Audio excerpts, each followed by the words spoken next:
Good morning everyone. নতুন এটা ভিডিঅ'ত সকলোকে স্বাগতম। এতিয়া শুই আছোঁ, আজি উঠিব পৰা নাই মোটামুটি বাহিৰত বৰষুণে বৰষুণ। আৰু মোৰ লগৰ কেইটাক চাওক শুই আছে, এই কথা পাতি আছে কাৰোবাৰ লগত।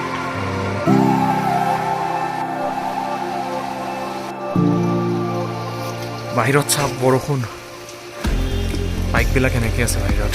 আমি এইফালে যাব লাগিব আনিনিলৈকে।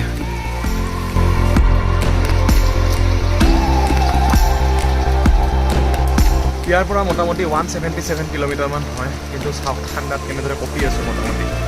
এতিয়া অলপ পিছত হ'লেও ওলাই দিম, নহ'লে আমাৰ যিহেতু ডেষ্টিনেশ্যন আমি পাব লাগিব আৰু আমাৰ প্লেন মতে আমি যাব লাগিব, মিলাব লাগিব গতিকে এনে অলপমান পিছত ইয়াতে খাইদাই যাম। আৰু বাহিৰতেহে এনেকুৱা দেখিছে, কিন্তু ভিতৰত ৰুম আছে। এইটো হৈছে মায়া হোটেল। বাইকবিলাকৰ কাৰণে বেয়াই লাগে এনেকৈ থাকি যায়।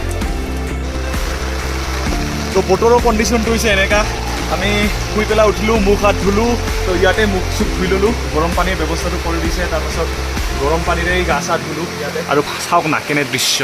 আচলতে ঘৰত ইমান আৰামত থকা যায়, তো অলপমান ছাৰ্ভাইভ কৰাৰ কাৰণে আহি যোৱা নিচিনা হৈছে। এতিয়া আনিনি কিমান ভালকৈ দেখা পাওঁ কি পাওঁ নাজানো, এতিয়াতো বৰষুণৰে বতৰ। তো এই বতৰতো ছাৰ্ভাইভ কৰিব চেষ্টা কৰিছোঁ। আৰু শুই আছোঁ, শুই উঠিব মন নাযায়, ইমান ঠাণ্ডা। বাহিৰত চাওক কেনে কিনকিনীয়া বৰষুণ। আমাৰ ৰুমটো ইফালে দি আছে, বাহিৰত ইয়াতে অকল বৰষুণটোৱে নহয় বতাহও মাৰি আছে, সেইকাৰণে হাত চাত পূৰা ঠাণ্ডা পৰি যায়। এতিয়া তথাপি কিবা এটা খাই ওলাই যাব চেষ্টা কৰোঁ। তো আমাক জইন কৰাৰ কাৰণে ধীৰাজত আহি গ'ল। আৰু দুজন আহিছে না? দুজন। তো ৰাতিপুৱা টাইম ভাত চাত খাই ওলালে ভাল লাগে। ভাত চাত খাই ওলাই এতিয়া আনিনিলৈকে ওলাম। বস্তুবিলাক বান্ধা হৈ গ'ল, পেচাব চেচাব কৰি ল'লোঁ। এতিয়া ডাইৰেক্ট গৈ থাকিম আৰু যিমান ঘণ্টা লাগে লাগব। বল বল বল বল।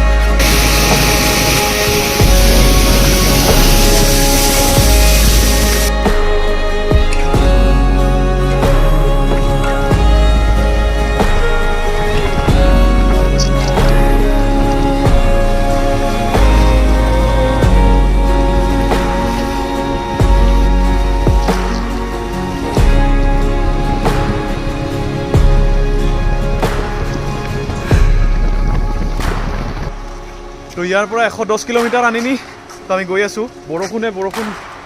লেণ্ড অফ ৱাটাৰফলছ বুলি কয়, ৱাটাৰফল কেইটাই দেখাব পৰা নাই। ৰাস্তাত বহুতকেইটা ৱাটাৰফল পাৰ হৈ আহিছোঁ, কিন্তু বৰষুণ, মোবাইলটো ওলাব নোৱাৰি। আৰু আমাৰ 3খন বাইকত এনেকৈ আমি 6জনে গৈ আছোঁ। আৰু এইটো এটা বেলেগ এক্সপিৰিয়েঞ্চ।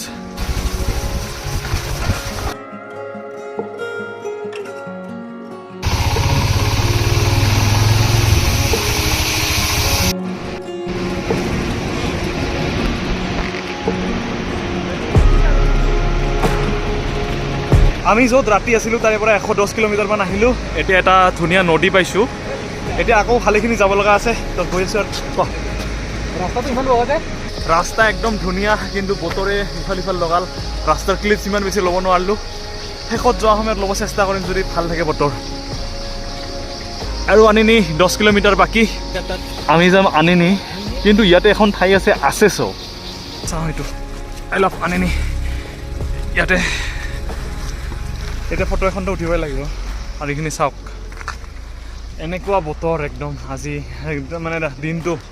সিহঁতৰ 225 মান হৈছে, 225। আমাৰ অলমষ্ট প্ৰায় হ'ব আৰু 170 মান হ'ল। 177 কিলোমিটাৰ কৰবা 177 হয় আমি য'ত আছিলোঁ তাৰে পৰা। এতিয়া ফটো উঠো এতিয়া। তো অৱশেষত ফ্ৰেছ হৈ ওলালোঁ, আনিনি আহি পাইছোঁ, দ্য ভেলি অফ ৱাটাৰফলছ। কিন্তু এক্সপিৰিয়েঞ্চটো একদমেই ভয়ানক। মানে ৰাতিপুৱা আমি প্ৰায় 10 বজামানত ওলালোঁ। তাৰপিছত 10, 11, 12, 1, 2, 3, 4, 5, 6 বজাত আহি পাইছোঁ আনিনি। প্ৰায় 8 ঘণ্টা লাগিছে আমাৰ লাহে লাহে আহি। আৰু এক টোপা পানীও খোৱা নাই 8 ঘণ্টাত। তাৰপিছত আহি পেলাই 6টাৰ পৰা আমি মোটামুটি ৰুমে বিচাৰিলোঁ।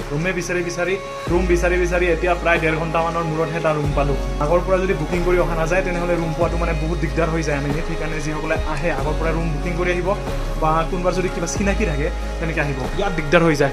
তো এইটো আমি ৰুম, আমি সেইটো ৰুমত থাকিম। 2জনমান তলত থাকিব, আমি 2জনমান ওপৰত থাকিম। তো অহাকালি দেখাম আৰু যি পাৰোঁ ভালকৈ।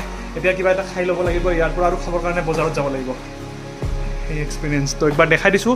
একবাৰ এই কটেজটো দেখাই দিছোঁ, কেনেকুৱা ৰুমত আছোঁ। Wooden cottage. যিহেতু ড্ৰেছ পিন্ধি লওঁ এতিয়া, ফ্ৰেছ হ'লোঁ যিহেতু।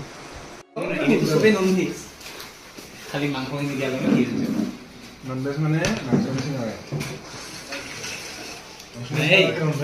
এইখানে ফিল্ম আছিল যে শুক্রে 3 নাকি যে